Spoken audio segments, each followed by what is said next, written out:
இப்போ வந்து premix ready பண்றதுக்காக உளுந்து காய வச்சிருக்கோம்.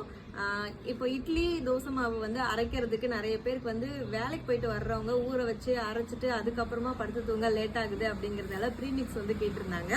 ஸோ நானே வந்து இந்த ப்ரீமிக்ஸ் ரெடி பண்ணி தான் வச்சிருப்பேன். ஏன்னா பாக்ஸ்ல இருந்து அப்படியே 2 கப்பு எடுத்தோமா மாவு தண்ணி ஊற்றி கரைச்சோமா அப்படியே வச்சிருவேன். நாளைக்கு வந்து புளிச்சு வந்திருக்கும், அப்படியே இட்லி தோசை செய்யறதுக்கு வந்து ஈஸியா இருக்கும்.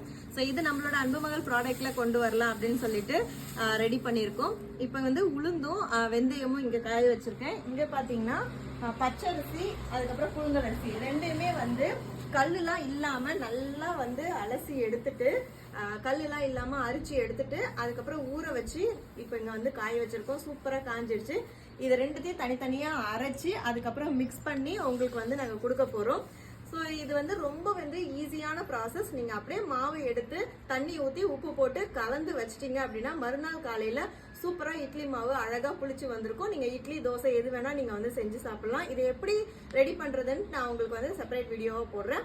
இந்த ப்ராடக்ட் உங்களுக்கு வேணும் அப்படின்னா ஸ்கிரீன்ல தெரியுற வாட்ஸ்அப் நம்பருக்கு கான்டாக்ட் பண்ணி புக் பண்ணிக்கோங்க. இது போய் வைத்தியமாக வரலாம். தேங்க்யூ.